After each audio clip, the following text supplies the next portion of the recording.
Welcome back, everyone. This is Arafilla playing Magical Bringer Korona.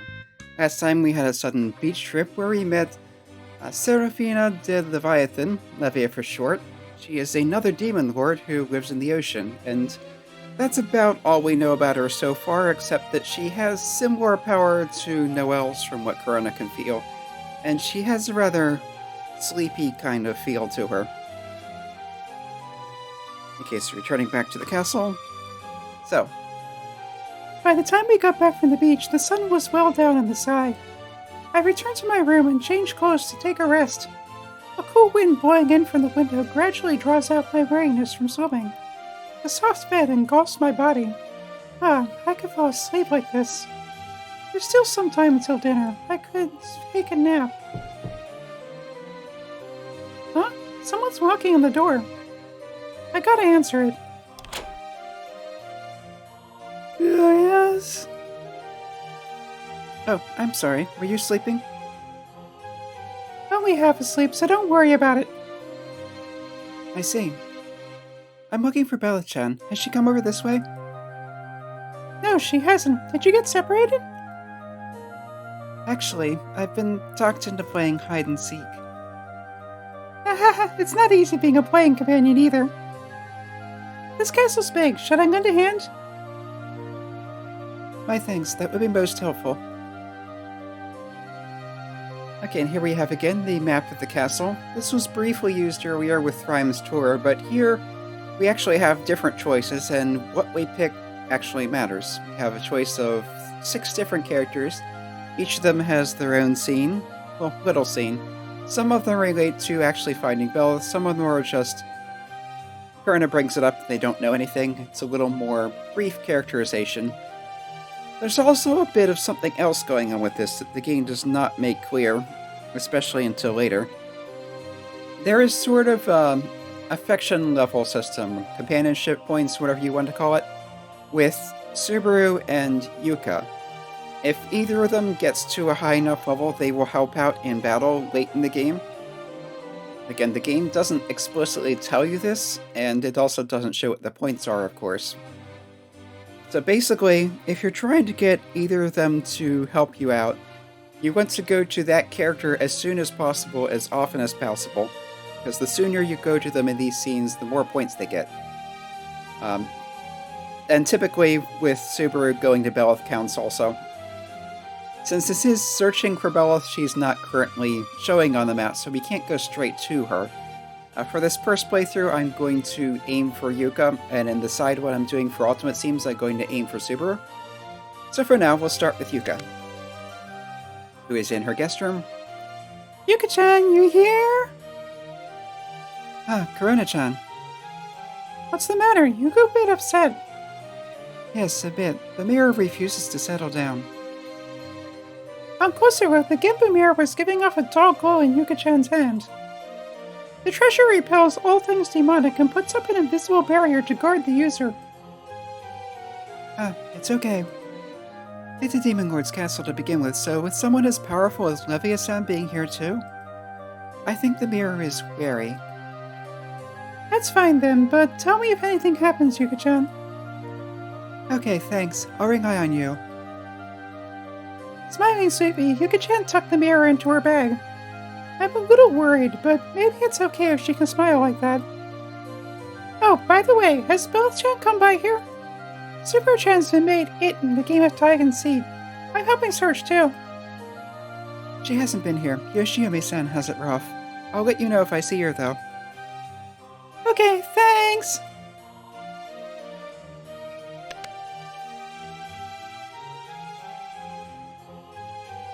The setting sun strikes the terrace. Standing in a corner is a knight, her long black hair fluttering in the wind.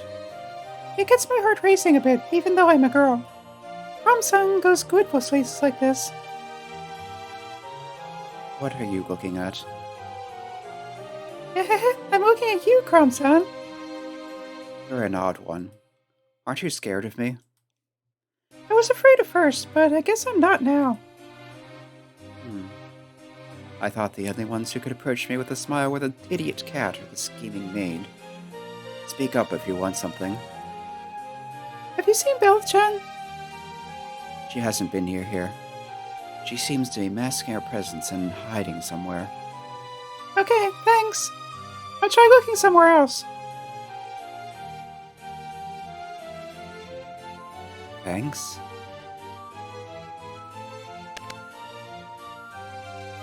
Here's the cathedral, which we did not see the inside of earlier.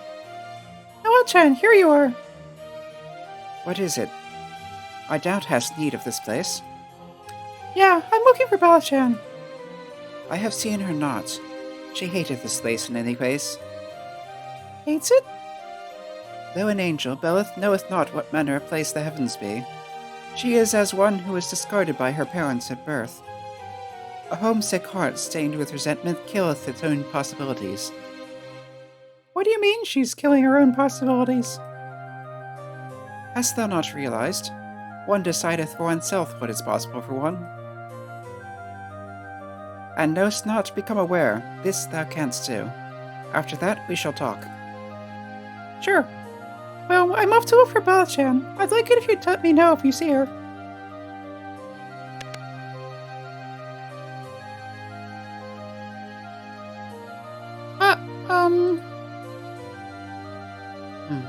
It's Levia.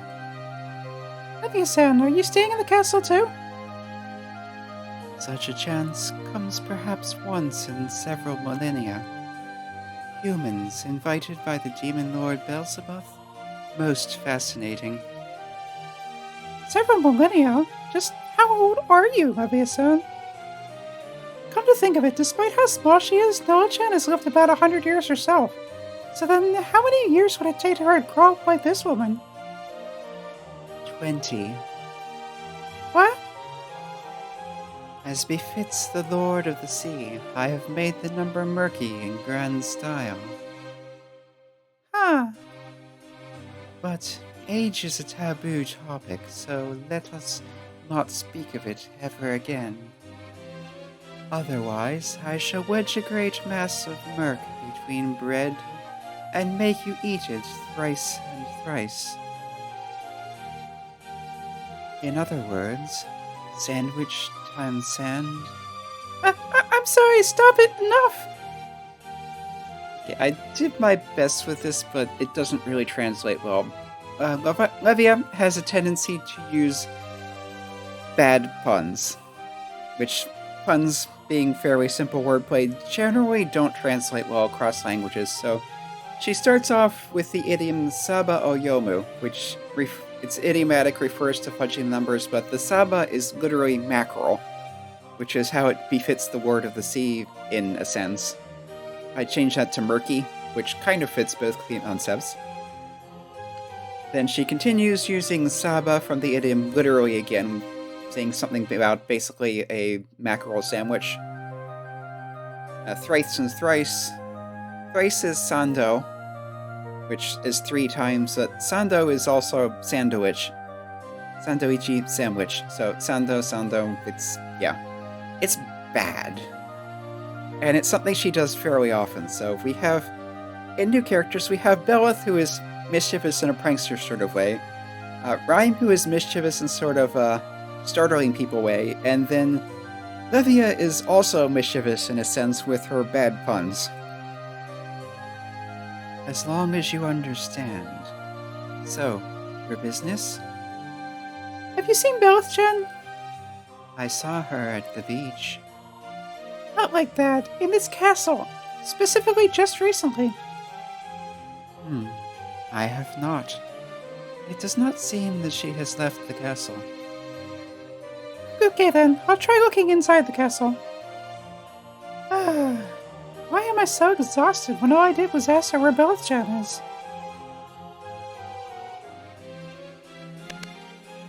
Raim is in the kitchen preparing dinner. I don't believe we've seen the kitchen itself before, so here it is.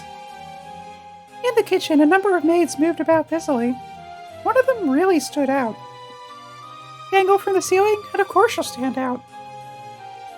Smells so good. Preparations will complete shortly, so please wait just a brief while longer. Can I help with anything? Your sentiments are enough. To have a guest assist with preparing a meal? If Noah-sama were to find out, I would be burned at the stake. Poor Bellichan. Have you seen her? She was here until not long ago, but attempted to snatch food, so we chased her off. I think she is still nearby. Thanks, I'll try looking. Okay, so that's our first solid hint. She's somewhere near the kitchen, so in this general area.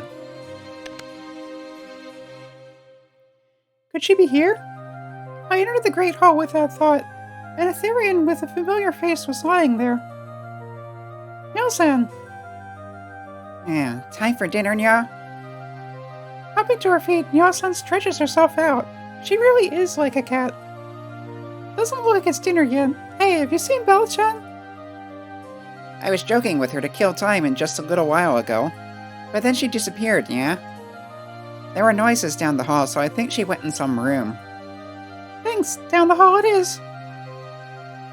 Then I guess I'm sleeping some more to wait for dinner, yeah? You can do that? Aren't you on guard duty? Sure, no problem. Noah-sama and Korona are off somewhere, and I can't keep watch on an empty stomach anyway, yeah? As she spoke, Nielsen threw herself down on the luxurious-looking carpet once again. I can't say it isn't just like her, but is this really okay? Again, there's Belith. The trick to the scene is she will appear as soon as you talk to both Njal and Raim. And as soon as you go to Belith, that's the end of the scene, so anyone else you want to talk to, you have to do before that. The door down the hall clanks open, and I find dangerous things lined up inside. Swords, spears, axes, bows. This must be a room for storing weapons. Peering under a shelf, I meet eyes with a demonling hiding there. Bellichan, found you! How come Pinkhead's come to find me? Where's Subaru? I'm helping her. Subaru-chan and me are searching together. And you fail! The game's not over until Subaru finds me. Hey, that's not fair. I started the game, so I make the rules. It's no fun if I got someone who butts in it. Looks like it's hopeless. Even though I found her, Bellichan just won't accept it. Guess I have no choice. Okay then, I'll call Subaru-chan. You stupid pink brains! You just try telling Subaru I'm here. I'll stick blood-sucking leeches to your bed. Fine, I won't tell anyone. If you get it, hurry up and get lost. I never invited you. Yeah.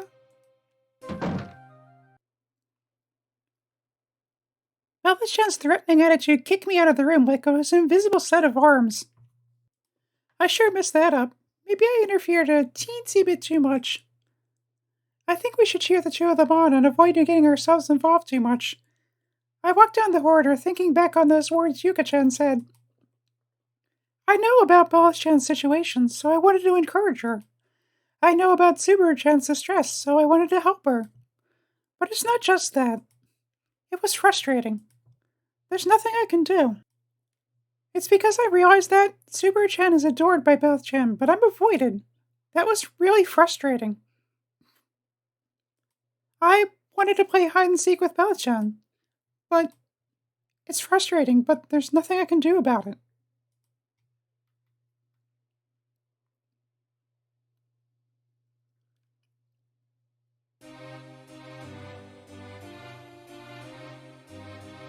Night falls and dinner time comes. Candles burn on the dinner table. The castle has no electricity. Of course not, but it wasn't until everything went pitch black that I realized it.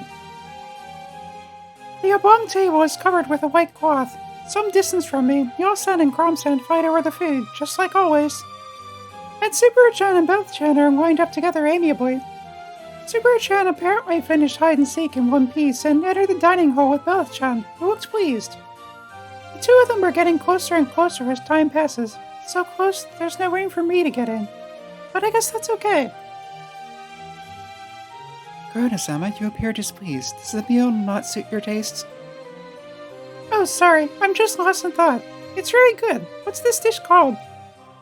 It's a death flounder meunier.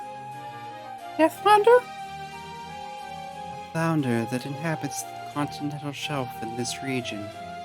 5 meters long, frog limbs, 14 eyes to seek prey, poison-barred tail to hunt, tasty white meat, few bones. Whoa, if I saw it before it was cooked, I'm not sure I could eat it. Judging flavor and selecting ingredients by their appearance is foolish. Since Levia-sama is visiting, we ventured to attempt a seafood dinner. Delicious. The death flounder dances upon the tongue. Your words are far too generous. It is an honor. Where Korona resides, they cut fish into thin slices and eat it raw. Sashimi? Oh, then thou knowest of it. It is a fine delicacy. I have grown quite fond of it. Shall we make some then? For the fish, would gargantua sardine or serpent tuna serve? Aye, snapper drake got as well.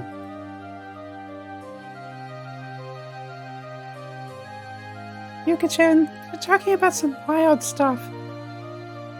Gargantua sardine, that's certainly no fish you'd call a wheat creature. This unfamiliar flounder too, Death or Dijon or whatever. From what I heard Levia-san say, it's pretty gross. Yes, this is a Final Fantasy reference to magic in particular. There's a spell called Dijon, which is believed to be short for dimension. It's a spell that distorts space, which, depending on the game, either teleports the party out of a dungeon or other area or combat, or flings enemies through a dimensional rift and takes them out of combat. When it functions to banish enemies, it's effectively the same thing as the death spell, which is otherwise unrelated. So basically they both function as instant death spells in that case, so that's why you get Death or Dijon or whatever. I agree with her opinion that it's foolish to judge flavor and select ingredients based on appearances. Even sea cucumbers are pretty tasty, and they have those wavy guts and writhing tentacles. But there's a limit to these things. I hope I'm not there when the Demon Lords have their grotesque sashimi party. Right, I can't help but hope. Leave matters to a specialist. When we eat sashimi, feel free to come to my castle. The Abyssal Leviathan Castle. I mind not entering the waters, but ensure the soy sauce scatters not. Abyssal Castle? There's a castle in the ocean? The lordly dwellings lie all across the demon realm. I in this high hall, Leviathan in the abyss, Satan in Cocytus, Lucifer in Pandemonium, Asmodeus in the eastern lands, Belphegor in the desert, Mammon in the golden peaks.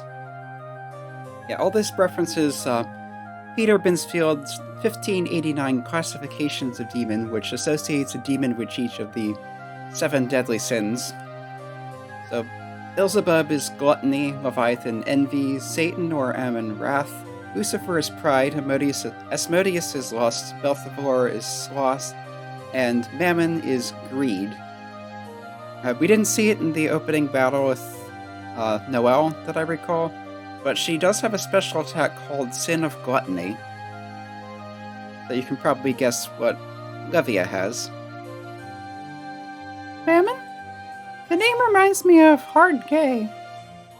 Yeah, that's another cultural reference. There's an entertainer known as Razor Ramen Hard Gay. Apparently he basically goes around dry humping things, and this is somehow amusing. Equate Mammon not to a second-rate performer who might fade at any time, though Mammon is a selfish miser. I suppose they match in being true to the lusts. Meanwhile... Achoo! Mammon-sama, are you alright? A cold? Would you bring me some medicine? Yeah, that's a Japanese folklore thing that holds that if someone's talking about you, you sneeze. So... Anyway, dinner is over. Night soon advances, and our long day comes to an end. The roars and howls occasionally heard from far away in the dusk and stillness reminded me that this is the demon realm. Meanwhile, I'm pacing my room, lit by a portable lamp with a bare light bulb that's apparently a rare treasure in the demon realm. Oh no, what should I do? A severe discomfort has been making his presence felt in my abdomen. Come to think of it, I was so caught up in the beach and hide and seek that I haven't gone since leaving home today. Need to go potty. I wish I'd asked Raim-san. Yeah, I should just go if I need to. There's no need to mull it over. But I never asked where the bathroom is, even though I should have known I'd need to go eventually while I'm staying over. It's Korona-saka's greatest blunder since coming to the demon realm. It won't go away just by worrying about it. I'll just have to go.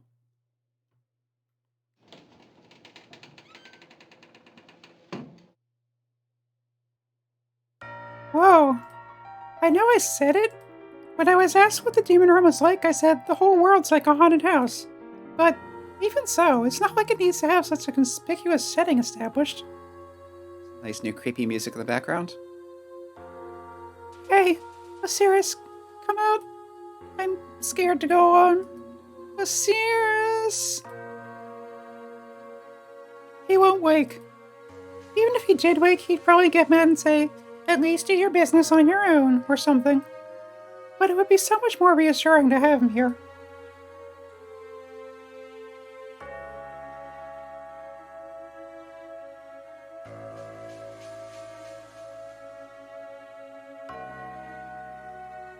Descending the spiral stairs, I walk through the corridor as I survey the courtyard.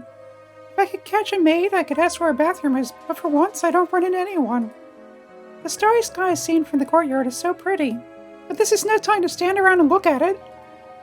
Is someone coming up behind me? Is that a woman with long black hair coming out of the courtyard well? The unease spurred me on ahead. Hey, I'm really bad at this stuff. And a silhouette appears before me. Yes, someone's here. It's... 안녕하십니까. a parasol? It's night now. There's no real need to cut back on UV, right? And... 안녕하십니까? Whatever, I'm just glad to see her. Levia-san? It's Korean. Specifically, it's a greeting in Korean, the fairly common one. Apparently, it's very respectful. Right, I knew that. Where's the bathroom? Envious, were you? Huh? You were envious. Worried that your friend would be stolen by that demonling, you tried and failed to involve yourself. It was unbearably frustrating. However, you are swift to change. You escaped before you became engulfed in the flames of envy. Such a pity. Having said her piece, Levia-san vanished into the darkness. A pity? What's that supposed to mean? I'd be lying if I said I wasn't jealous. Sure, if I had those feelings towards Subaru and Belith, it was frustrating. But how? How did Levia-san know that? Wait, the bathroom! Tell me where it is! I called out to where Levia-san had disappeared, but already there was no sign anyone had been there. Geez, what was that about? Oh well. Once I was back to being all alone, the dusk again made itself known. The wind felt like being stroked by cold hands and gave me the chills. Ah, it's back to haunted house. But if I make it to the guest room floor, Yuka-chan and Subaru-chan's rooms are there. I'm sure if Yuka-chan... Operation Night Startle? Ah! Yeah. What are you doing? I nearly peed myself. But there are those who'd be delighted to have you scatter human excrete all over. Don't confuse this with a witches' convention. Yeah, I'm not sure what she's talking about. It might be a reference I don't get. It might just be a Corona-ism. Excuse me for that. I beg your pardon. I notice you're not apologizing for surprising me. No, that was a demon-style nighttime greeting. I shall guide you to the lavatory now. And that's the end of this scene, so I think that's a good point to stop. I may have gone on a little longer than I maybe should have, but that's okay. In any case, this has been Airfelon playing Magical Bringer Korona the movie. Next time, there'll be more things happening, but we'll wait until then. Come back next time for more. Hope to see you then.